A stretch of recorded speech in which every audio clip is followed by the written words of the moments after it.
ini dalam pengiringan akan Tuhan ada peperangan. Tuhan Yesus sudah menanggung segala kelemahan kita, tetapi bukan berarti kita sudah kasih tidak ada perjuangan kita.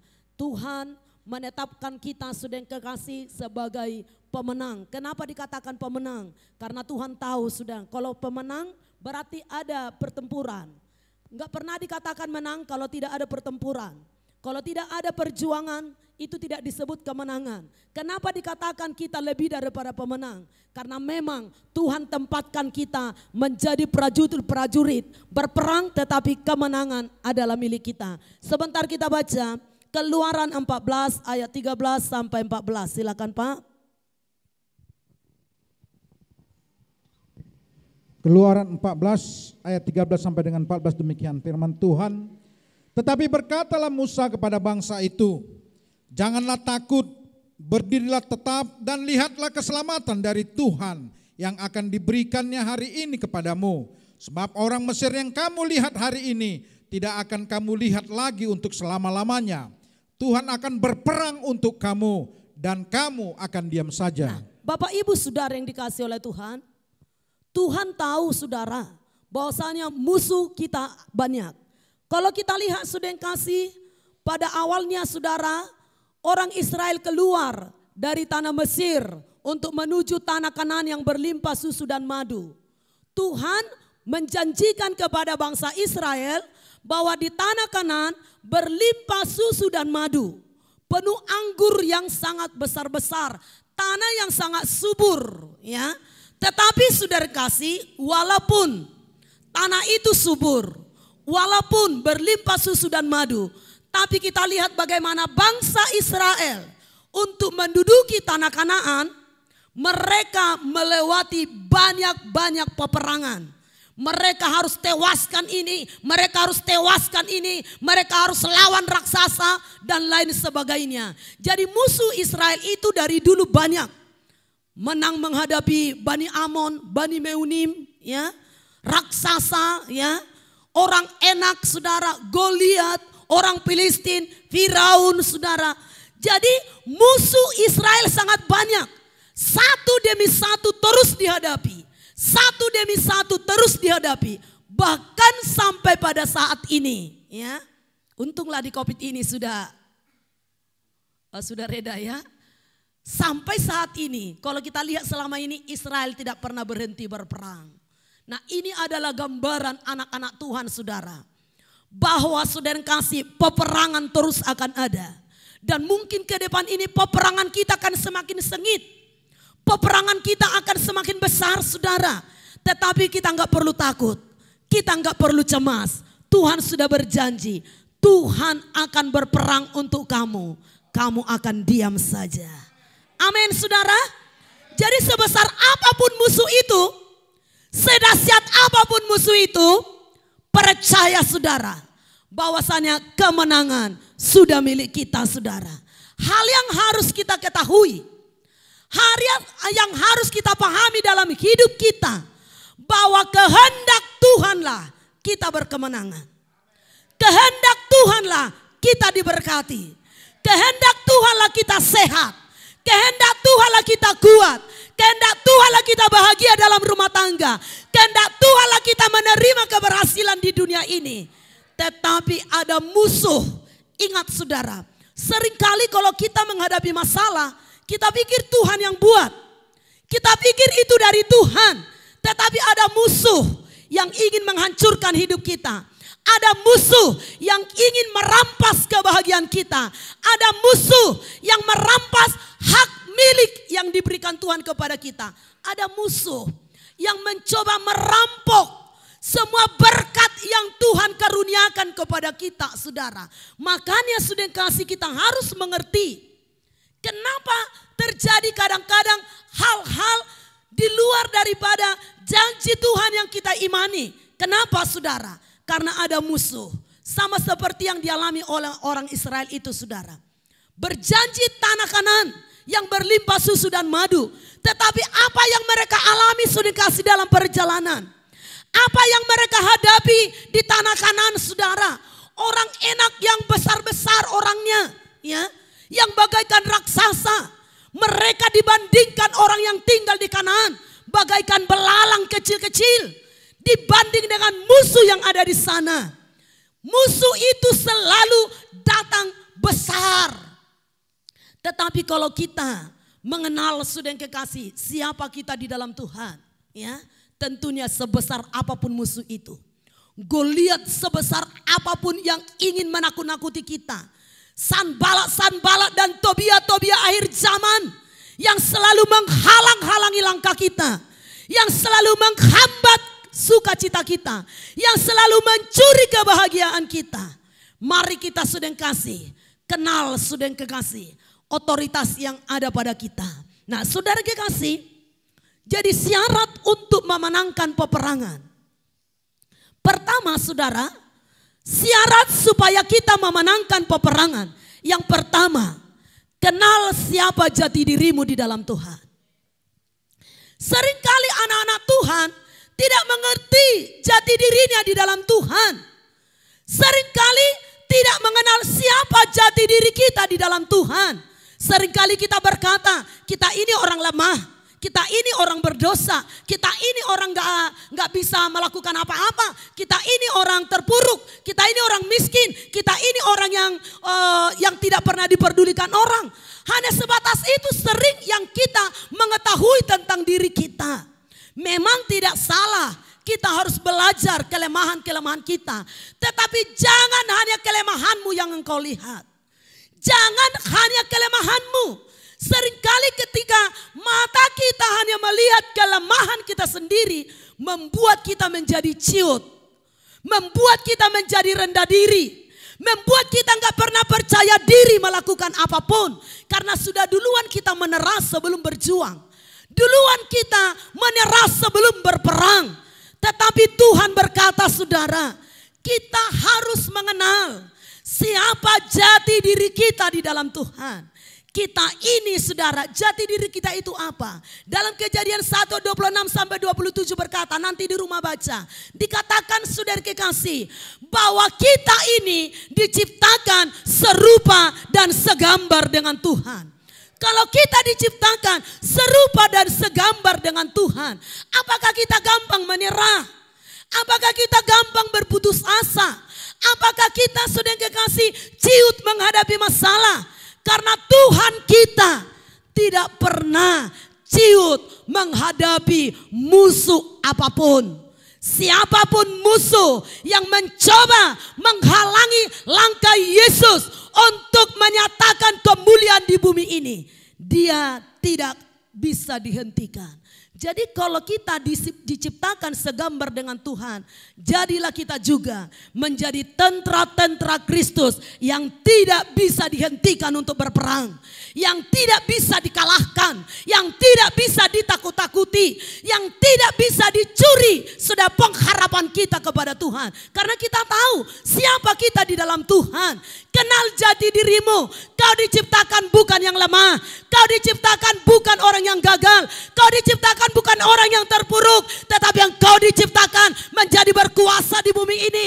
Untuk menyatakan kemuliaan Tuhan di bumi ini. Katakan amin. Haleluya. Saudara dahsyat di tangan Tuhan. Engkau dahsyat di tangan Tuhan. Jangan pernah nangis merenungi nasib. Tetapi nangislah merenungkan kebaikan Tuhan. Ketika dinaikkan tadi pujian itu saudara, tidak bisa lagi hidupku tanpa tanpa di luar tutur firman Tuhan. Air mata saya menetes saudara, ya. Lagu itu kalau kita hidupi saudara, makanya kalau nyanyi itu jangan asal nyanyi. Setiap kata-kata lagu itu renungkan dalam-dalam artinya. Tarik pada dirimu saudara, bahwasannya sebenarnya anak-anak Tuhan itu tidak bahagia lagi keluar daripada tutur firman Tuhan. Kehidupan kita adalah firman, kebahagiaan kita adalah firman, menghadapi masalah yang ada adalah firman. Apapun yang terjadi dalam hidup ini, larinya kepada firman. Itulah yang tidak keluar dari tutur firman Tuhan. Amin saudara. Kenal diri kita siapa, ya. Kenal jati diri kita di dalam Tuhan, saudara kasih. Segambar dengan Tuhan. Jadi bukan orang yang gampang dikalahkan oleh iblis. Ingat saudara, saudara adalah gambar Tuhan. Kalau saudara gambar Tuhan, tidak ada satu musuh pun, tidak ada satu roh kegelapan manapun yang boleh mengalahkan engkau, yang boleh menghancurkan hidupmu. Karena gambar Tuhan ada di dalam dirimu, saudara. Kenal jati dirimu di dalam Tuhan. Lalu kalau musuh itu datang mau menerang kita, kalau musuh itu datang mau menghancurkan hidup kita, hadapi dia dengan nama Tuhan Yesus. Lawan dia dengan iman yang kokoh, saudara.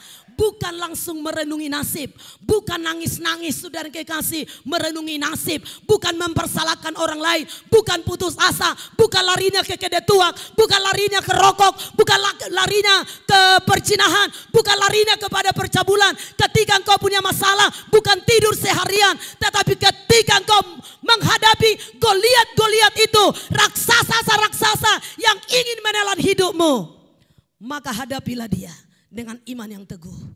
Sebab dia tidak ada kuasanya. Dia adalah musuh yang sudah dilucuti. Dia adalah musuh yang sudah dikalahkan. Dia adalah si ompong, saudara yang kekasih. Tidak ada lagi kuasanya apa-apa. Tinggal pakai senjata yang diberikan Tuhan kepadamu. Hadapi dia, usir dia, lawan dia dengan iman yang teguh. Maka dia akan segera meninggalkanmu, saudara. Haleluya. Kita ini diciptakan menurut gambar Tuhan. Kita ini orang yang berkuasa. Ya, saudara kekasih, memang firman Tuhan berkata, saudara, Yesaya 59 ayat 1 sampai 2, yang menghalangi jawaban doa kita, memang ada dosa yang memisahkan, saudara kasih. Dikatakan bukan kurang panjang tangan Tuhan untuk menolong, bukan kurang tajam telinganya untuk mendengar. Tetapi yang memisahkan aku dengan engkau adalah segala dosamu. Dosalah yang memisahkan manusia dari Tuhan. Dosalah yang menghalangi, saudara kasih, kuasa Tuhan bekerja dalam hidup kita. Tetapi saudara, yakinkan dirimu, saudara. Walaupun dosa kita dilahirkan di dalam dosa, dilahirkan dia dari keturunan orang berdosa, dilahirkan kita di dalam dosa, bahkan juga seringkali kita melakukan dosa. Tetapi yakinkan dirimu dengan sungguh-sungguh bahwa kutuk itu sudah diangkat oleh penebusan darah Yesus. Firman Tuhan berkata, saudara, Galatia 3 ayat 13 sampai 14, saudara, Kristus telah menebus kita dari kutuk hukum Taurat, supaya di dalam dia dengan jalan menjadi kutuk karena kita. Sebab ada tertulis, terkutuklah orang yang digantung pada kayu salib. Yesus Kristus telah membuat ini supaya di dalam dia berkat Abraham sampai kepada bangsa-bangsa lain, sehingga oleh iman kita menerima roh yang telah dijanjikan itu. Memang kita lahir di dalam dosa, tetapi kita yang sudah menerima kasih karunia, kita yang sudah menerima penebusan darah Yesus, kita yang sudah menerima Yesus sebagai Tuhan dan Juru Selamat kita, semua dosa kita sudah diampuni, semua dosa kita sudah dikuduskan, semua dosa kita sudah dimerdekakan. Kita bukanlah orang yang terkutuk. Seringkali saya mendengar anak-anak Tuhan ketika dia mengalami masalah, dia berkata, mungkin masih ada kutuk dari nenek moyangku, mungkin masih ada kutuk dari leluhurku, mungkin masih ada kutuk dari orang tuaku. Kutuk sudah dipatahkan dari setiap orang yang percaya. Yesus sudah rela terkutuk supaya olehnya berkat Abraham sampai kepada orang yang percaya. Maka tidak ada kutuk yang menimpamu. Jadi yang membuat kutuk itu ada apa? Itu adalah dirimu sendiri. Makanya kalau kita sudah ditebus oleh darah Yesus, jangan hidup lagi di dalam dosa. Ketika kita sudah ditebus oleh darah Yesus, ketika kita sudah percaya penebusan darah Yesus, hidupilah firman itu. Hiduplah di dalam firman-Nya. Matikanlah keinginan dagingmu. Hentikan semua, saudara yang kekasih, semua yang nafsu-nafsu jahat ini, saudara. Memang kedagingan kita itu seringkali muncul, saudara. Makanya hanya orang yang bersekutu dengan Tuhanlah yang sanggup mematikan keinginan daging. Sebaik apapun saudara, sehebat apapun kerohanianmu, kalau saudara terlepas daripada pokok anggur itu, saya percaya engkau pasti jatuh ke dalam dosa. Karena kita ini memang adalah debu tanah, saudara. Gampang rapuh dan gampang kembali kepada dosa, saudara. Hanya ketika kita melekat dengan Tuhan, hanya ketika kita bersekutu dengan Tuhan, hanya ketika mau sudah yang kekasih menyembah Dia, hanya ketika kita melekat kepada Tuhan, hanya disitulah dosa itu tidak berani masuk. Sama seperti sudah yang kasih, Roh Kudus itu digambarkan dengan api. Ketika api itu menyala, saudara, ulat-ulat, cacing-cacing, ular-ular, nyamuk-nyamuk akan pergi jauh. Ketika api menyala, sudah yang kekasih, coba nyalakan api. Ular sekalipun yang besar akan pergi jauh. Demikian juga kehidupan kita. Kalau api Tuhan menyala di dalam kita, dosa tidak akan berani mendekat. Kenapa banyak anak-anak Tuhan yang sudah puluhan tahun mengiring Tuhan? Kenapa banyak anak-anak Tuhan sudah kasih yang sudah puluhan tahun, saudara, lahir baru, dibaptis, penuh Roh Kudus, setia melayani, tetapi hidup di dalam dosa dan jatuh dan jatuh lagi karena kurangnya persekutuan dengan Tuhan. Tidak ada yang terlalu kebal terhadap dosa, tidak ada yang terlalu rohani, hanya satu yang membedakan: persekutuan dengan Tuhan. Hanya persekutuan dengan Tuhanlah menarik kita hidup dalam kekudusannya. Hanya persekutuan dengan Tuhanlah menarik kita melekat dengan firman-Nya. Hanya persekutuan dengan Tuhanlah membuat dosa jauh dari hidup kita. Ketika itu jauh dari hidup kita, maka gambar jati diri kita itu menjadi nyata, saudara. Gambar Allah menjadi nyata di dalam kehidupan kita. Makanya ketika kita mengusir setan, kalau saudara ingat, sudah yang kekasih, ketika anak-anak Skewa mau mengusir setan, sudah yang kekasih, apa dikatakan, saudara? Aku kenal Paulus, tetapi engkau siapa engkau? Katanya. Jadi iblis itu tahu siapa yang mengusir dia. Engkau akan dilecehkan, engkau akan diolok-olok, bahkan engkau akan dihina oleh iblis itu. Ketika engkau mengusir setan, tidak ada di dalam persekutuan dengan Tuhan. Sebab bukan dari diri kita mengusir roh jahat itu. Bukan dari diri kita untuk menghancurkan musuh itu. Yang mengusir musuh itu adalah roh Tuhan yang ada di dalam kita. Jadi kalau kita kosong akan roh Tuhan, kosong akan persekutuan dengan Tuhan, saudara, bahkan kita hidup di dalam dosa. Makanya seringkali walaupun kita mengusir setan, setannya tidak pergi. Walaupun kita berdoa, doa kita enggak tembus ke sorga. Ada bagaikan tembaga di langit ini yang menghambat doa kita itu, saudara. Makanya segera putuskan semua dosa. Apalagi yang berkaitan dengan roh kegelapan. Apalagi yang berkaitan dengan roh-roh arwah, saudara. Putuskan itu segala. Orang yang dimasuki, orang yang didiami. Saya berulang-ulang ini saya katakan, saudara. Orang yang didiami oleh roh arwah, oleh roh orang mati, tidak ada tempatnya di dalam kerajaan sorga.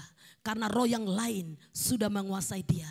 Jadi jangan anggap sepele kalau masih ada roh yang lain selain daripada roh Tuhan. Walaupun kita paham firman Tuhan, walaupun kita taat sudah kasih menurut kita kepada firman, selagi roh yang lain ada pada diri kita, kita tidak ada tempat bagi kerajaan sorga.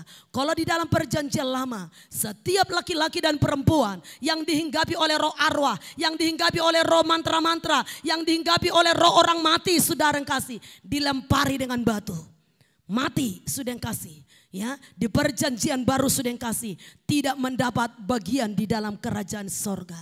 Penyembah berhala, ya, pezina, pencuri, ya, pemburit, banci tidak mendapat bagian dalam kerajaan sorga. Kalau wanita lesbi tidak mendapat bagian dalam kerajaan sorga. Kalau laki-laki homo tidak mendapat bagian dalam kerajaan sorga. Yang hanya hidup dalam perzinahan tidak mendapat bagian di dalam kerajaan sorga, saudara. Ya, kenal jati diri kita di dalam Tuhan. Jati diri kita di dalam Tuhan, segambar dengan Tuhan. Mulai sejajarkan hidup kita dengan firman Tuhan. Firman Tuhan harus keras di akhir zaman ini, saudara. Supaya kita semua diselamatkan. Kalau Yesus datang, kita boleh mendapat bagian di dalamnya. Kita ikut terangkat bersama dengan dia, saudara. Matikan segala keinginan daging kita. Matikan segala hawa nafsu duniawi kita. Termasuk malas berdoa, itu adalah keinginan daging. Itu adalah saudara kasih hawa nafsu daging yang menekan kita saudara. Malas berdoa, malas beribadah, malas baca firman Tuhan saudara. Itu bagian daripada kedagingan yang harus dikalahkan saudara kasih. Kalau kita mau menjadi orang yang berkuasa, kalau kita rindu mengalahkan setiap musuh-musuh, kalau kita mau mengalami kemenangan demi kemenangan saudara kekasih, mari mulai rajin saudara kasih merenungkan firman. Rajin memperkatakan firman Tuhan saudara. Kenal dirimu sungguh-sungguh di dalam Tuhan. Bahwasanya kita ini saudara sudah diberikan otoritas sorga. Supaya kita menjadi orang yang berkuasa. Jauhkan semuanya itu. Nah saudara, sebentar kita baca. Apa otoritas? Luar biasa otoritas diberikan Tuhan kepada kita. Maka saudara kasih pergunakan. Ya, pergunakan itu saudara. Masih sebentar kita baca. Matius 16 ayat 19, silakan Pak. 16 ayat 19. Demikian firman Tuhan. Kepadamu akan kuberikan kunci kerajaan sorga. Apa yang kau ikat di dunia ini akan terikat di sorga. Dan apa yang kau lepaskan di dunia ini akan terlepas di sorga. Lebih jelas lagi Matius 18 ayat 18. Ditegaskan lagi di situ. Matius 18 ayat 18. Aku berkata kepadamu, sesungguhnya apa yang kamu ikat di dunia ini akan terikat di sorga. Dan apa yang kamu lepaskan di dunia ini akan terlepas di sorga. Nah, Bapak Ibu saudara yang dikasih oleh Tuhan, dikatakan saudara yang kekasih, Tuhan memberikan kunci kerajaan sorga. Enggak luar biasa ini saudara. Ini yang sering tidak kita pahami saudara. Tuhan sudah mengaruniakan, ini Yesus sendiri loh yang berkata. Ya, bukan rasul. Yesus sendiri yang mengatakan, kepadamu kuberikan kunci kerajaan sorga. Kalau kita memiliki kunci, tentunya kita bebas keluar masuk. Kalau kita punya kunci misalnya gudang, ya, di situ semua lengkap, semua sembako lah atau apa. Kalau kita punya kunci, dikasih kepercayaan oleh bos kita misalnya memegang kunci, ini pegang kunci, terserah kau mau ambil apa dari dalam. Ini kunci kuserahkan kepadamu. Nah, tentunya kalau udah punya kunci, nggak perlu kita mengeluh lagi. Ih, gimana ya? Aku kekurangan. Gimana cara mengambilnya ya? Enggak, tinggal pakai kunci itu buka, ambil. Kalau kita punya kunci kendaraan, sudah dikasih kepada kita. Entah pun itu enggak kendaraan kita. Ini kunci pegang, ini sepeda motor, kutitip samamu. Terserah mau pakai, mau bagaimana, mau kemana, silakan pakai. Kan kalau kita mau pergi kemana-mana, nggak perlu kita mengeluh lagi.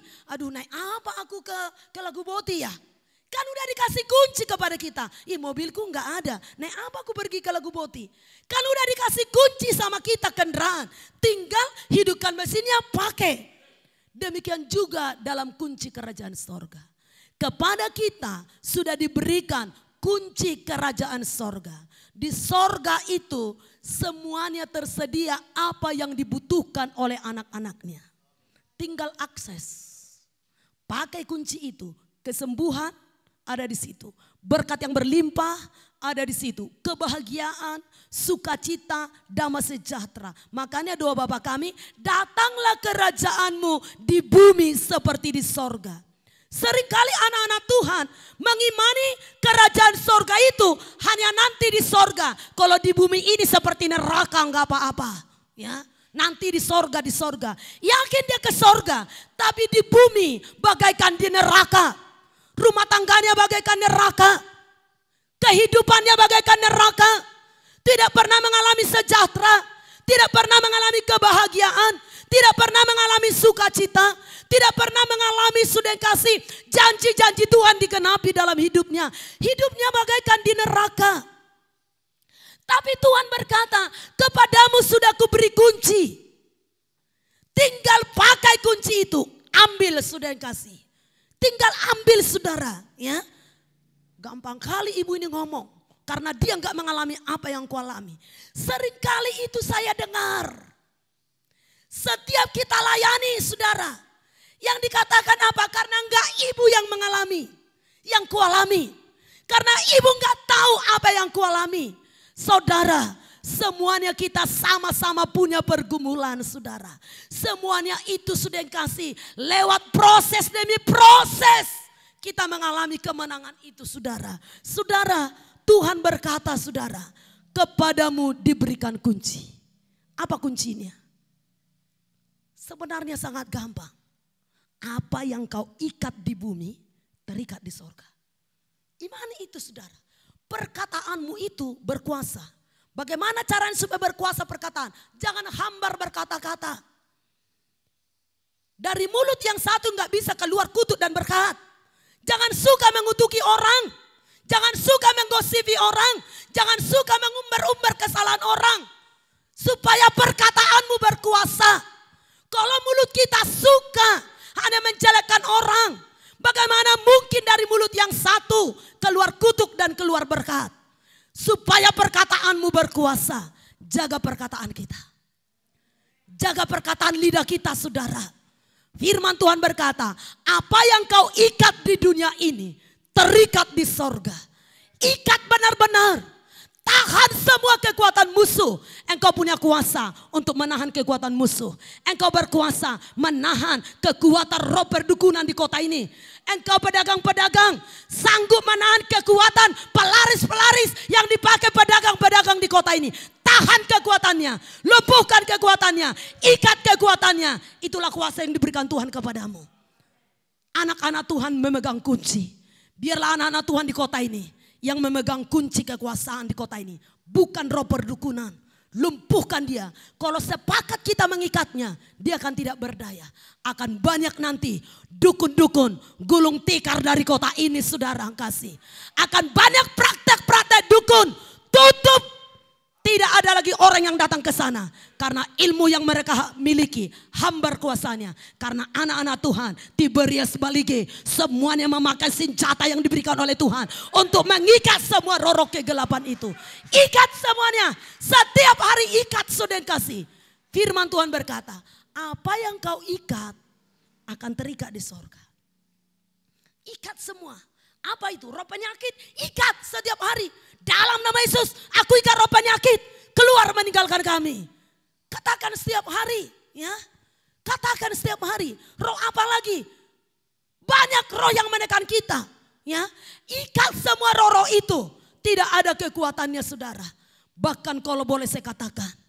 Antikristus sebenarnya sudah hendak seketika ini menyatakan diri. Kenapa dia belum bergerak? Kenapa dia belum bisa menguasai dunia ini? Karena gereja Tuhan masih ada di bumi ini. Kata firman Tuhan, selagi yang menahannya itu belum disingkirkan, maka antikristus tidak bisa menguasai dunia. Kenapa antikristus sampai saat ini belum menguasai dunia ini? Walaupun sudah mendekat arah ke sana, sebelum waktu yang ditetapkan oleh Tuhan. Selama gereja Tuhan belum disingkirkan dari dunia ini, antikristus tidak akan bisa menyatakan diri. Pemimpinnya, anteng-antengnya sudah banyak. Pemimpinnya tidak bisa menyatakan diri karena masih ada gereja Tuhan. Maka kepada kita diberi kuasa untuk menahan pergerakan antikristus. Makanya kalau berdoa itu mulai sudah kekasih berdoa dengan penuh kuasa. Tahan semua pergerakan antikristus di bumi ini. Tahan semua pergerakan antikristus di kota ini. Tahan semua pergerakan antikristus di Indonesia ini saudara. Gereja Tuhan penuh kuasa. Anak-anak Tuhan penuh kuasa. Kepada kita diberikan mandat sudah kasih untuk mengikat. Luar biasa kepercayaan yang diberi oleh Tuhan. Jangan sia-siakan ya. Jangan sia-siakan dengan kedagingan kita. Dengan roh duniawi yang menguasai pikiran kita. Sehingga kita tidak menjadi berkuasa. Ikat dengan sungguh-sungguh setiap musuh kita. Bagaikan raksasa, bagaikan Goliat datang sudah setiap hari. Ikat dia setiap hari. Katakan dia pergi meninggalkan keluargamu. Katakan dia pergi segera meninggalkan usahamu. Katakan dia segera meninggalkan kesehatanmu. Katakan dia segera meninggalkan setiap orang kau cintai. Meninggalkan kota kita. Bahkan meninggalkan bangsa kita saudara kasih. Mari pakai senjata yang diberikan oleh Tuhan. Apa yang kau ikat di dunia ini terikat di sorga. Jadi bukan hanya sekedar seperti seringkali saya perhatikan anak-anak Tuhan. Kalau berdoa tidak semangat, tiba mengusir setan. Dalam nama Yesus, dalam nama Yesus kami ikat. Dalam nama Yesus, tapi entah apa yang diikat enggak disebutkan entah apa. Itulah bukti pikirannya mengembara. Dalam nama Yesus kami ikat. Kami ikat dalam nama Yesus. Apa yang diikat? Sebutkan nama rohnya. Roh apa yang sedang engkau perangi? Tepat sasaran. Makanya dikatakan Paulus, saya bukan petinju yang sembarangan meninju. Tetapi biarlah tinju kita tetap tepat sasaran. Amin. Jadi kalau asal diusir, pergi setan. Enggak tepat sasaran, setan yang mana yang mau diusir. Ya, tepat sasaran. Ya, bukan petinju yang sembarangan meninju. Tetapi sekali kita meninju, tepat dikening oleh musuh sampai dia jatuh. Amin. Jangan tinju nanti saudaramu ya. Bukan manusia musuh kita. Jangan salah persepsi. Ibu gembala tadi bilang ku tinju ini memang nasi. Tepat di keningnya sampai di rumah. Trap, mati. Masuk penjara. Ya, bukan seperti itu saudara. Manusia adalah semua saudara kita. Amin. Manusia adalah sahabat kita. Yang harus kita tinju itu adalah iblis. Roh jahat di udara saudara kasih. Bukan tinju dengan kepal ini yang ditinju. Jangan tumbuki nanti angin saudara. Jangan tumbuki nanti ding. Gak berguna. Imanmu yang menghancurkannya. Perkataanmu sudah kasih. Ikat dengan sungguh-sungguh saudara. Roh itu saudara. Supaya segera meninggalkan kita. Dan dikatakan saudara. Dan apa yang kau lepaskan di dunia ini. Terlepas di sorga. Beri tepuk tangan bagi Yesus kita. Luar biasa mandat yang diberi Tuhan. Luar biasa kepercayaan yang diberi oleh Bapa. Lepaskanlah semua hadirat Tuhan. Lepaskan suasana sorga. Lepaskan berkat Tuhan. Lepaskan sukacita. Lepaskan damai sejahtera. Lepaskan kesembuhan. Maka kata firman Tuhan itu akan terjadi. Berjalan dengan iman. Berjalan dengan iman. Seringkali saudara yang kekasih, kelemahan anak-anak Tuhan tidak berjalan dalam iman. Sekali dilakukan, seminggu dilakukan, sebulan dilakukan, 1 tahun dilakukan. Karena tidak langsung terjadi apa yang dikatakannya saudara. Dia berhenti. Ya. Tentara tidak seperti itu. Selagi nyawa masih ada, lawan terus musuh. Itulah tentara. Jadi tekad kita, selagi napasku masih ada di sini, aku akan terus melawanmu iblis. Aku akan terus berhadapan denganmu. Aku adalah pahlawan yang tidak dapat dihentikan. Aku adalah tentara Kristus yang tidak sanggup dikalahkan. Karena roh Tuhan ada padaku. Itulah mental seorang pemenang. Untuk memenangkan peperangan, mental dulu yang harus berubah. Miliki mental pemenang. Bukan mental yang gagal, bukan mental yang kalah, bukan mental pengecut.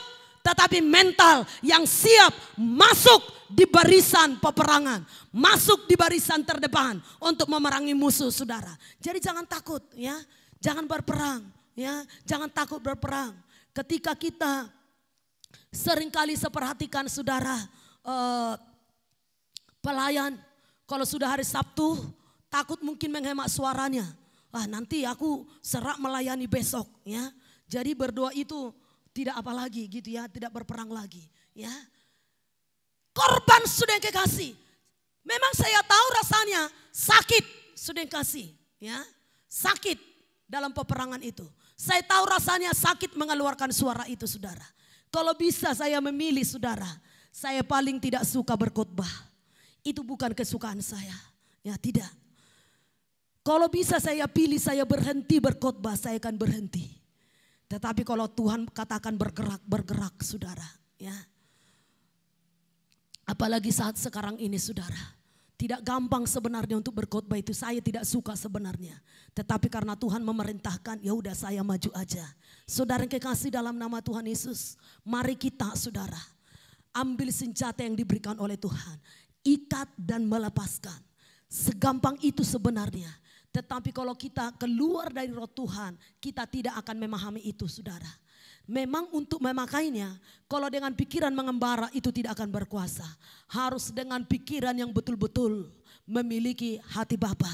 Memiliki benar-benar hatinya Tuhan. Benar-benar terkoneksi pikiran kita dengan roh Tuhan saudara. Maka perkataan kita menjadi perkataan yang berkuasa. Nah saudara, untuk merebut sesuatu, misalnya ada musuh yang memegang kendali. Misalnya ada peperangan, ada bandar-bandar, misalnya bandar-bandar preman, ya. Kalau misalnya di Jakarta itu kan banyak ceritanya seperti itu. Ada klub ini, ada klub ini. Jadi supaya dia bisa menguasai daerah ini, siapa pemimpin klub ini, itu dulu yang ditaklukkan. Itu dulu yang ditaklukkan supaya bisa menguasai daerah itu. Nah, di dalam dunia ini seperti itu saudara. Demikian juga di dalam hal kerajaan sorga. Kalau ingin kita, sorga itu terbuka. Kalau ingin kita, kuasa Tuhan dinyatakan saudara. Maka kata firman Tuhan, Yesus memberi contoh perumpamaan saudara. Supaya kita pertama sekali mengikat orang kuat yang menguasai satu rumah. Baru kita bisa menguasai rumah itu. Matius 12 ayat 29 sebentar kita baca. Matius 12 ayat 29 demikian firman Tuhan. Atau bagaimanakah orang dapat memasuki rumah seorang yang kuat dan merampas harta bendanya apabila tidak diikatnya dahulu orang kuat itu? Sesudah diikatnya barulah dapat ia merampok rumah itu. Markus 3 ayat 27. Markus 3 ayat 27. Tetapi tidak seorang pun dapat memasuki rumah seorang yang kuat untuk merampas harta bendanya apabila tidak diikatnya dahulu orang kuat itu. Sesudah itu barulah dapat ia merampok rumah itu. Nah, jadi Yesus memberi perumpamaan untuk memasuki rumah orang kuat supaya bisa kita merampas semua apa yang ada di dalamnya. Kita harus mengikat dulu orang kuat. Orang kuat itu apa? Orang kuat itu penguasa, ya. Jadi kalau ingin kita kemenangan, ikat dulu orang kuat di daerah itu. Ikat dulu orang kuat penguasa. Misalnya sudah yang kekasih, kita berdoa untuk kota, ikat dulu orang kuat di kota itu. Atau misalnya kita mendoakan seseorang, ikat dulu orang kuat yang menguasai dirinya. Ya, misalnya kita berdoa entah untuk suami, entah untuk anak, entah siapa saudara. Ikat orang kuat yang mengendalikan dirinya. Perintahkan keluar orang kuat itu yang mengendalikan dirinya. Maka kata firman Tuhan kita bisa merampasnya menjadi milik Tuhan. Itu Yesus sendiri yang memberikan perumpamaan. Orang kuat di situ saudara adalah setan-setan. Jadi bukan manusia. Walaupun disebut orang, tujuannya bukan kepada manusia. Orang kuat di situ adalah setan-setan. Roh-roh kegelapan, roh-roh jahat di udara, penguasa-penguasa langit saudara, penguasa-penguasa di gunung-gunung, penguasa-penguasa di air. Ikat itu semuanya saudara, ya, ikat semuanya. Roh-roh perdukunan, roh apa saja, ikat itu semuanya di dalam nama Tuhan Yesus saudara. Setan-setan itu harus diikat sudah yang kekasih, ya. Maka ketika itu sudah terikat, maka kita sudah yang kekasih bisa merampas apa yang menjadi hak kita. Kenal janji Tuhan yang begitu banyak dalam hidup kita. Janji Tuhan kita diberkati. Janji Tuhan kita berkemenangan. Janji Tuhan kita sampai ke sorga. Tidak kehendak Tuhan kita binasa. Tidak kehendak Tuhan kita ditimpa kebinasaan. Tidak kehendak Tuhan kita melarat di dunia ini. Tidak kehendak Tuhan kita susah di dunia ini. Kehendak Tuhan kita bahagia di dunia ini. Tetapi ada musuh yang selalu merampok, mencuri. Firman Tuhan berkata, Yohanes 10 ayat 10, pencuri datang hanya untuk mencuri, membunuh dan membinasakan. Tetapi Yesus datang untuk memberikan domba-dombanya hidup berkelimpahan. Jadi bukan kehendak Tuhan saudara, kita ini melarat di dunia ini. Tapi ada iblis yang mencuri saudara. Iblis yang mencuri. Maka katakan dengan lantang kepada iblis, hai iblis, semua hakku, semua janji Tuhan, semua berkatku yang pernah kau ambil, kembalikan kepadaku, kembalikan semua kepadaku, itu adalah bagianku. Jadi kita buat perlawanan kepada iblis saudara, karena sungguh kehendak Tuhan untuk memberkati kita. Tetapi saudara, untuk mendapatkan semuanya itu saudara, orang yang memenangkan peperangan saudara, bukan sekali berperang langsung berhenti, hanya mereka yang setia. Hanya mereka yang taat. Seringkali saya perhatikan itu saudara.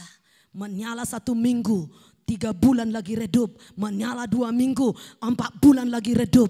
Tidak akan mengalami kemenangan saudara. Tidak akan mengalami kemenangan saudara ya. Yang Tuhan mau itu taat dan setia.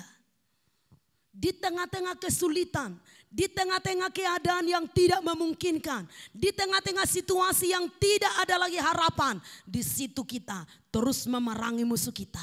Terus kita mengimani janji Tuhan. Hanya mereka yang sanggup berpegang kepada firman Tuhan. Perhatikan sekali lagi saya bilang.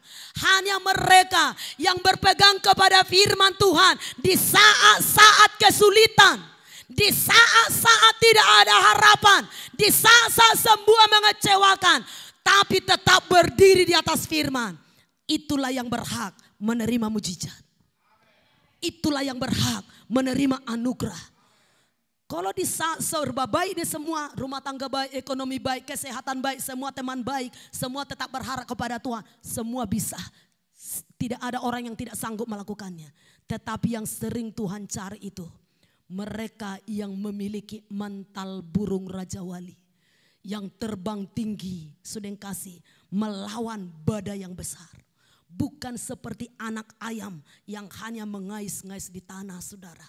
Bukan seperti ayam yang hanya mengais-ngais di tanah saudara. Ya, tidak berani dia kepada angin yang kencang.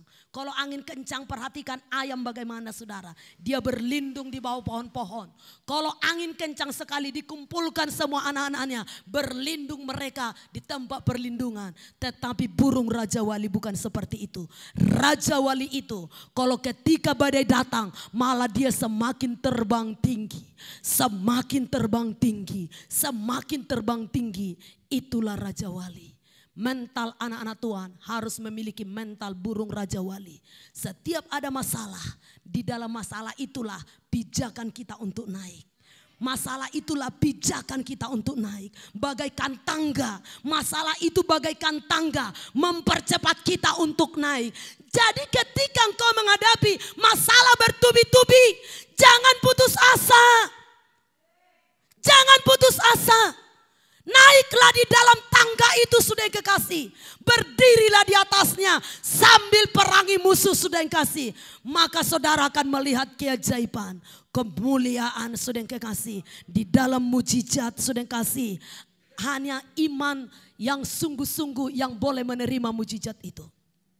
Ketika kita gampang kecut dan tawar hati, ya, itu tidak akan terjadi mujizat. Kalau kita ingat sudah yang kasih, satu saat orang Israel yang dipimpin Gideon sudah yang kekasih, ya, ketika mereka mau berperang saudara, ya, kenapa dikatakan Tuhan? Hitung itu siapa, berapa orang pasukanmu yang datang. Oh sekian orang Tuhan, buat lagi seperti ini, pilih di antara mereka, yang lain suruh pulang. Kenapa sudah yang kasih? Ini nanti berperang ini maka bikin masalah ini dalam peperangan, ya. Orang sudah lagi berperang, sakit kakiku, aduh sakit gigiku, aduh begini. Ini nanti bikin masalah di perjalanan. Makanya dikatakan suruh mereka pulang. Hanya yang dengan 300 orang inilah engkau berperang mengalahkan mereka yang puluhan ribu itu. Jadi bukan masalahnya banyaknya orang. Bukan masalah banyaknya orang, tetapi berapa orang. Bila perlu sering saya di dalam hati saya, 3 orang pun tetapi sepakat mengimani janji Tuhan, berperang untuk melawan musuh, berdiri di atas firman Tuhan. Kemenangan yang besar bisa terjadi saudara yang kekasih. Jadi harus memiliki mental pemenang saudara. Jangan gampang ciut.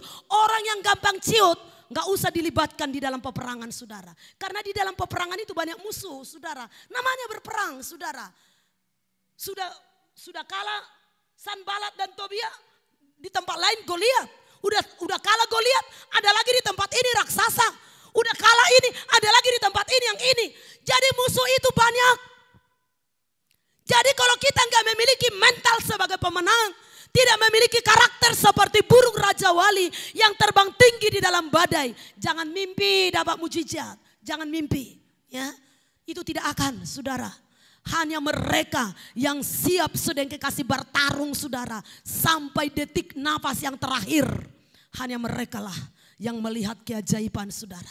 Hanya mereka yang melihat mujizat. Jadi jangan gampang menyerah kepada keadaan. Jangan gampang menyerah kepada masalah.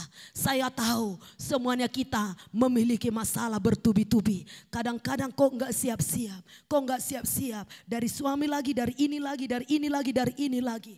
Tetapi untuk memperlambat itu saudara, kenapa? Seringkali kita maju mundur saudara. Roh kita enggak terus menyala. Coba nyalakan terus. Bila perlu tutup mata semua kepada keadaan. Tutup mata semua kepada keadaan. Satu saat saudara, saya pernah ditekan oleh iblis kesehatan saya. Sampai saya hampir menyerah. Dan kadang-kadang justru disitulah Tuhan menyatakan kemuliaannya. Kalau saudara tahu, tidak ada jemaat yang tahu. Karena saya tidak pernah saudara, saya tidak pernah membiasakan diri untuk menceritakan apa pergumulan saya kepada jemaat. Saya hanya bergumul di kaki Tuhan saudara. Siapapun jemaat tidak ada yang tahu apa yang saya alami. Kalau saya tahu saudara, waktu baru tamat Sianugrah, sebenarnya tamat Sianugrah SMA maksud saya. Sayalah yang tahu saudara, kenapa saya nekat untuk membuat dia kuliah di situ saudara, di Presiden University, walaupun Pak Gembala tidak setuju, walaupun kuliahnya besar. Hanya satu yang saya ambil, cepat tamat 3,5 tahun. Kenapa saudara? Tidak ada jemaat yang tahu. Karena di dalam pikiran saya saudara yang kasih, mungkin saya bentar lagi mau mati. Ya, penyakit yang saya derita seperti sakit. Saya tidak tahu mengatakan bagaimana saudara. Ya, saya sudah cek ke dokter, katanya begini, pokoknya begini, nggak sesuai saudara. Ya, tapi berdua pun suara saya nggak bisa keluar. Kadang sakit di sini, kadang begini, kadang apa. Jadi setan terus menawan pikiran saya. Ya, mungkin umurmu tidak panjang lagi. Inilah setan liciknya saudara. Ya, mungkin umurmu tidak panjang lagi. Di dalam benak saya itu saudara berkata demikian. 3,5 tahun, aduh syukur kali supaya cepat dia tamat. Mungkin kalau saya mati 3 tahun lagi, udah ada dia yang bertanggung jawab untuk adik-adiknya. Ya, itulah di benak saya saudara. Ya, ditekan setan, saya diintimidasi oleh setan, bahwasanya saya mau mati saudara. Padahal itu adalah setan Goliat, ya, yang mau menakut-nakuti saya. Yang mau saudara kekasih mengancam saya. Padahal sebenarnya enggak ada apa-apa. Setan hanya menuduh. Setan hanya mengintimidasi pikiran saudara. Diintimidasi pikiran saya saudara. Ya, mengatakan saya mau mati. Ketika saya semakin ditekan saudara, semakin ditekan. Nah, lalu Roh Kudus berbisik di hati saya. Kenapa kau tidak percaya kepadaku? Sekian lama kau melayaniku, kenapa kau tidak percaya? Nah, orang lain kau doakan, kenapa kau enggak percaya? Sementara orang lain saya doakan, banyak yang sembuh. Kadang lewat telepon, kadang apa. Ya.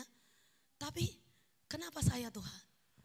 Ketika Roh Kudus berkata, tidakkah kau percaya kepadaku? Sangat percaya Tuhan. Saya menangis, saya percaya. Kalau saya tidak percaya kepadamu, saya enggak mungkin melayanimu. Kalau kau percaya, pakai senjata yang kuberi. Hanya Roh Kudus sederhana berbicara, pakai senjata yang kuberi.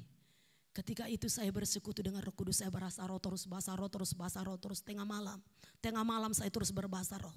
Kalau enggak salah waktu itu jam 1 malam, saya terus berbahasa roh. Sampai saya dibangkitkan oleh Roh Kudus melakukan peperangan. Benar-benar saya peperangan saudara. Saya perangi itu semua musuh, raksasa yang menakut-nakuti saya. Penyakit yang mengancam kehidupan saya saudara. Ya, saya terus perangi saudara kekasih. Ya, ketika saya perangi dan roh saya benar-benar merdeka. Ternyata bukan ada penyakit, tetapi setan yang mengintimidasi pikiran saya. Saudara kekasih, jangan mau diintimidasi setan pikiranmu.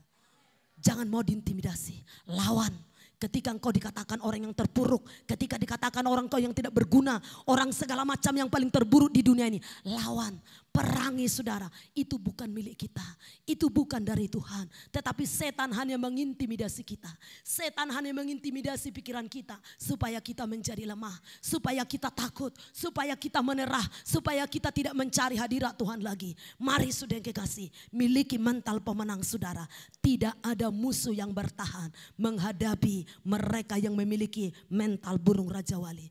Tidak ada. Sebenarnya roh kegelapan itu tidak ada apa-apanya.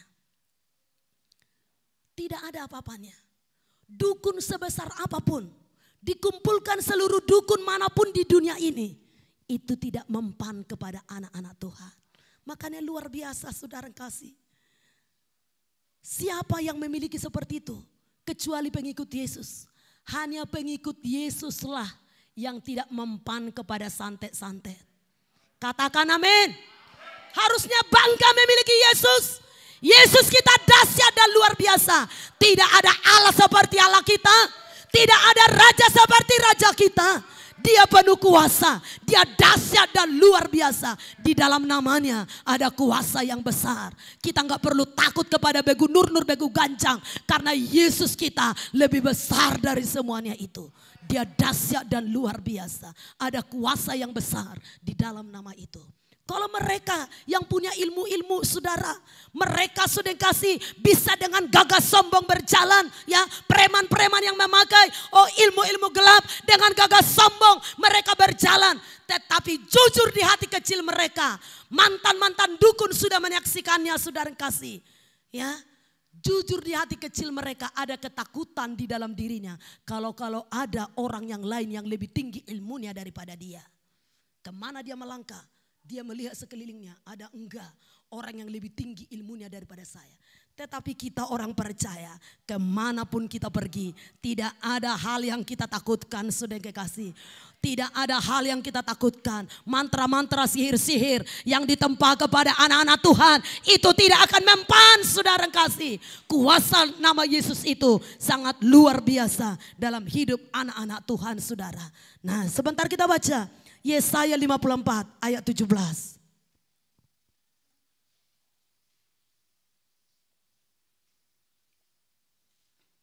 Yesaya 54 ayat 17 demikian firman Tuhan. Setiap senjata yang ditempa terhadap engkau tidak akan berhasil. Dan setiap orang yang melontarkan tuduhan melawan engkau dalam pengadilan akan engkau buktikan salah.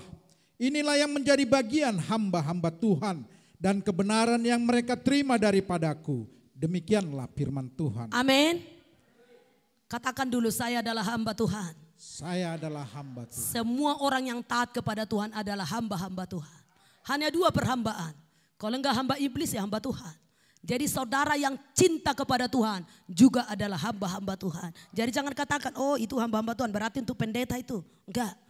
Hamba-hamba Tuhan yaitu yang mau taat dan tunduk kepada firman. Itu adalah hamba-hamba Tuhan. Nah, dikatakan setiap senjata yang ditempa terhadap engkau tidak akan berhasil.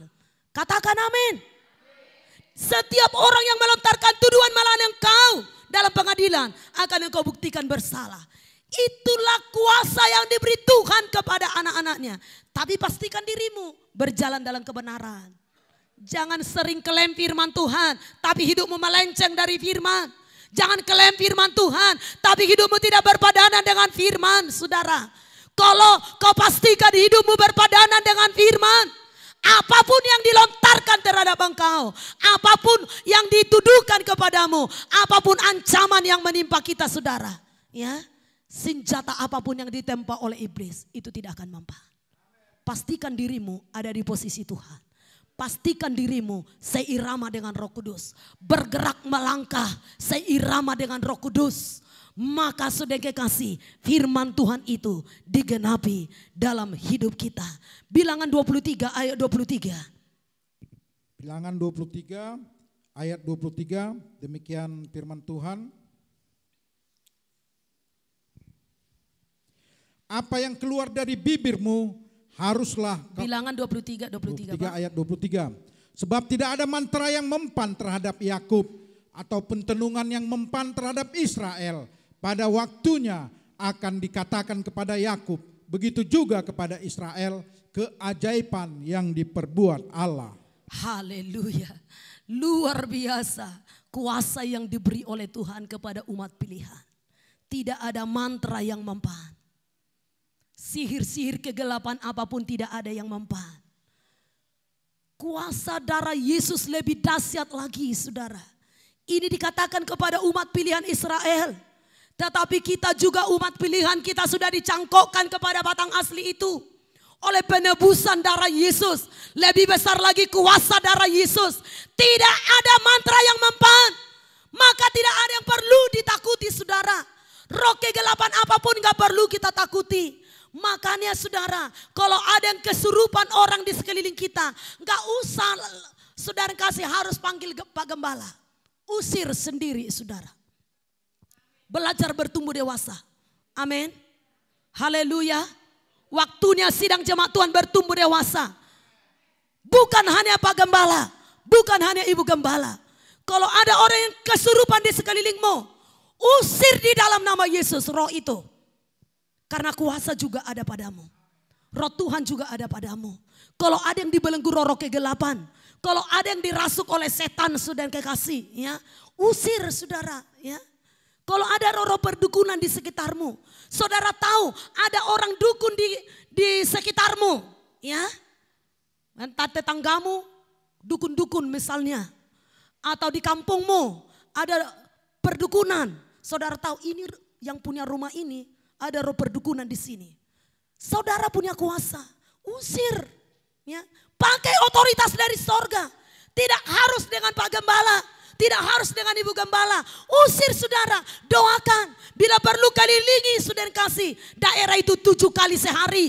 Ya, untuk berdoa, doa keliling. Kalau nggak mampu sendiri, ajak kelompok sel kita. Kan kita sudah punya sel grup saudara. Sel grup itu lakukan doa keliling di daerah itu saudara, untuk menaklukkan roh kegelapan. Jadi saudara, ketika kita menaklukkan roh kegelapan, maka kemenangan akan terjadi. Sorga akan terbuka. Alam sorgawi akan turun saudara. Hawa sorga terbuka di daerah itu. Orang-orang yang tinggal di dalamnya akan menikmati kebahagiaan. Akan menikmati berkat-berkat Tuhan. Khususnya mereka yang mendoakannya. Jadi seringkali pendua-pendua syafaat itu merasa seperti ini. Kalau mental pendua syafaat itu hanya mengasihi dirinya sendiri. Capek kali aku hanya mendoakan orang.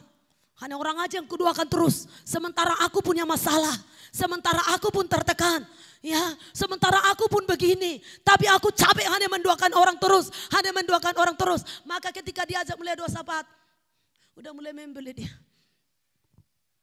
Kenapa? Dia merasa saudara, capek mendoakan semua orang. Tapi aku gak tahunya semua orang ini bahwasannya aku juga tertekan. Aku juga susah. Kalau saudara tahu. Ya. Kalau kita sebagai pendoa syafaat, ketika orang lain diberkati yang kita doakan sebenarnya, berkat 2 kali ganda akan juga mengalir kepada kita. Kadang kita nggak tahu kapan, ya. Tiba-tiba aja kadang-kadang berkat itu kita nggak sadar. Itu justru taburan-taburan doa kita yang sudah 2 tahun yang lewat, 3 tahun yang lewat. Jadi seringkali saudara, orang-orang percaya itu maunya berdoa seperti menggigit cabai rawit, dimakan langsung pedas, ya. Doa nggak seperti itu, ada proses. Jadi jangan pernah harap berdoa hari ini nanti sore langsung dapat. Kalau memang yang kau doakan itu adalah kualitasnya toge, ya bisa, ya bisa langsung segera sore dapat, ya, atau 3 hari, ya. Tetapi kalau yang kita doakan itu, ya, kualitasnya emas yang sangat berharga, ya, yang sangat besar, mujizat yang lebih besar, prosesnya juga lebih besar. Amin. Jadi kalau doamu sepertinya agak lama, mungkin itu hal yang besar terjadi. Sekali Tuhan memberi saudara pikir tanggung-tanggung, dirapel. Bukan hanya pejabat bisa dapat rapel. Mereka PNS pegawai negeri sipil saudara dapat rapel kadang-kadang saudara. Kita juga PNS juga kita. Pegawai negeri sorga. Amin. Juga bisa dapat rapel dari Tuhan saudara. Ya. 1 bulan, 2 bulan, 1 tahun, 2 tahun sudah seperti nggak ada jawaban. Kata Tuhan, tenang anakku, tenang. Bikin kejutan, surprise dari Tuhan. Tiba waktu yang dari Tuhan. Nah, inilah rapelnya itu. Jadi makanya sabar aja menunggu saudara kekasih waktu yang dibuat oleh Tuhan. Jangan gampang berputus asa. Nantikan saudara kasih keajaiban dari Tuhan. Karena Tuhan kita bukan Tuhan yang tidak punya mata. Bukan Tuhan yang tidak punya telinga. Dia Bapa yang baik. Dia Bapa yang setia. Yang mendengar setia jeritan hati anak-anaknya. Haleluya. Mari sudah kekasih, bangkitkan imanmu, bangkitkan pengharapanmu kepada Tuhan. Bahwasanya seruanmu tidak pernah sia-sia. Jeritan hatimu tidak pernah sia-sia, saudara. Apa yang sudah engkau taburkan air matamu di kaki Tuhan, semua ditampung Tuhan di dalam kirbatnya. Tapi bukan air mata yang merenungi nasib. Air mata yang merenungi nasib itu tidak disimpan di kirbat Tuhan. Tidak disimpan, itu dibuang. Itu bagi Tuhan itu tidak harum. Bagi Tuhan itu asam, saudara. Bagi Tuhan itu berbau busuk. Tetapi air mata merenungkan kasih setia Tuhan. Air mata untuk membebani jiwa-jiwa yang terhilang. Air mata untuk mendoakan orang-orang yang sakit supaya disembuhkan. Air mata untuk pemulihan kehidupan banyak orang. Ketika air mata kita itu sudah kasih tumpah, itu semuanya ditaruh Tuhan di dalam kirbatnya. Haleluya. Tidak pernah setetes pun air matamu yang kau pergunakan di hadapan Tuhan sia-sia, saudara. Ya. Ulangan 11 ayat 25. Sebentar kita baca.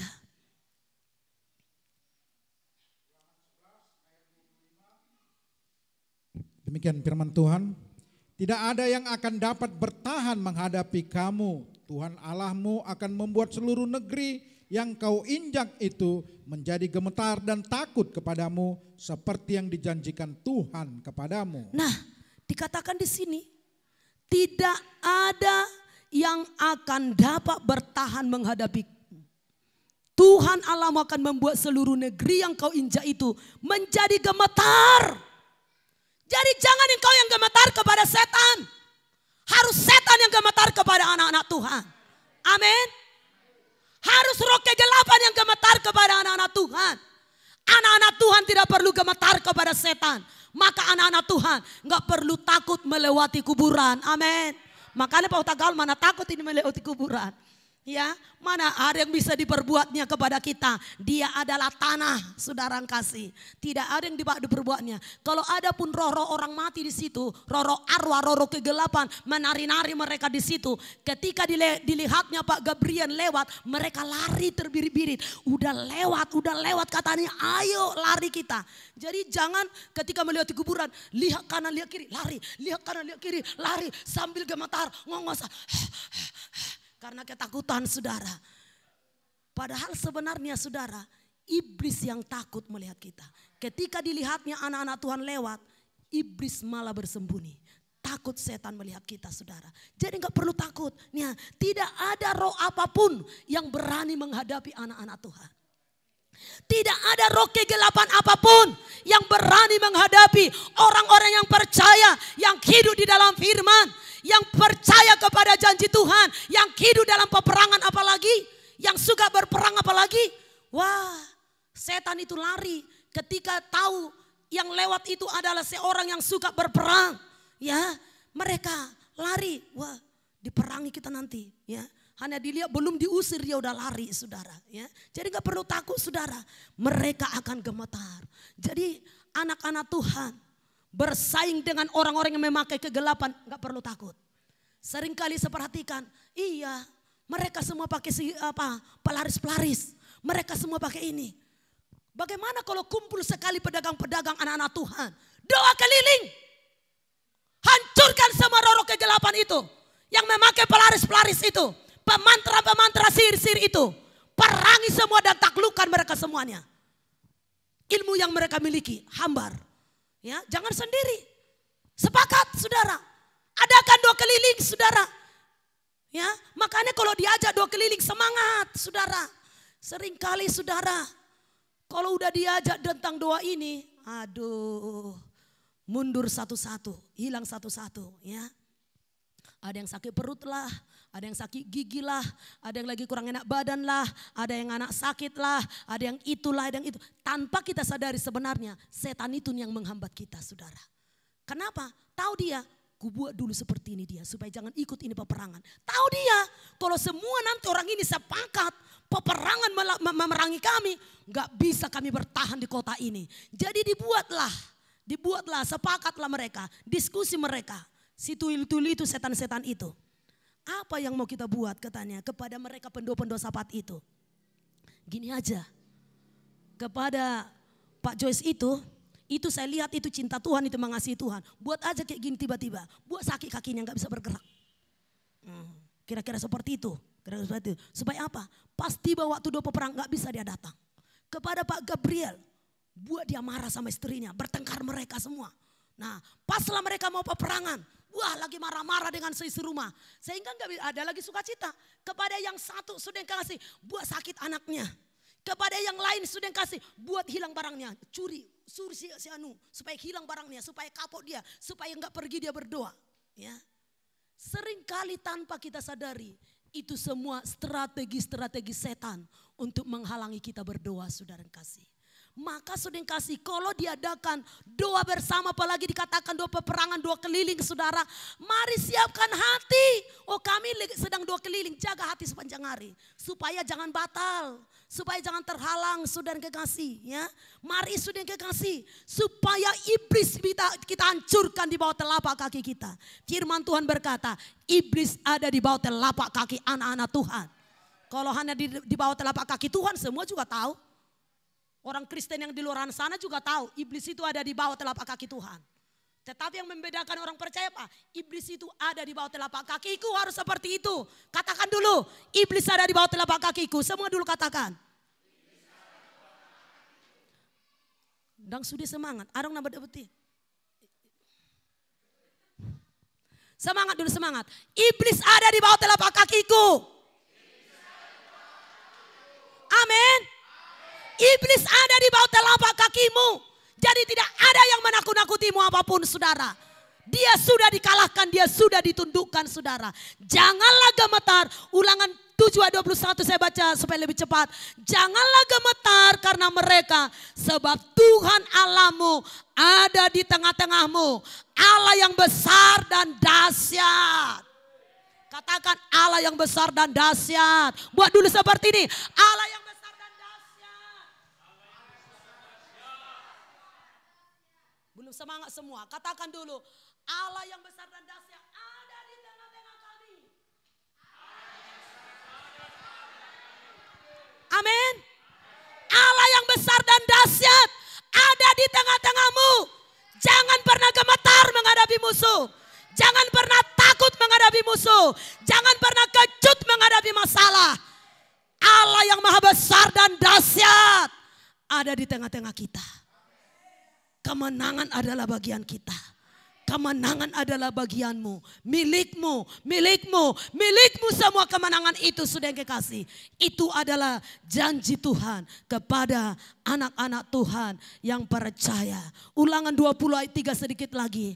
Dengan berkata kepada mereka, dengarlah hai orang Israel, kamu sekarang menghadapi pertempuran melawan musuhmu. Janganlah lemah hatimu, janganlah takut, janganlah gentar. Dan janganlah gemetar karena mereka. Menghadapi pertempuran, jangan gentar, jangan gemetar saudara kekasih. Tetapi kuatkanlah, ulangan 31 ayat 6. Kuatkan dan teguhkanlah hatimu. Janganlah takut dan jangan gemetar karena mereka. Sebab Tuhan Allahmu, dialah yang berjalan menyertai engkau. Ia tidak akan membiarkan engkau dan tidak akan meninggalkan engkau. Haleluya. Haleluya. Haleluya. Haleluya. Sebenarnya belum selesai, tapi saya lihat jam saudara. Haleluya. Mari kita semuanya bangkit berdiri. Haleluya. Kemenangan adalah bagian kita. Kita lanjut.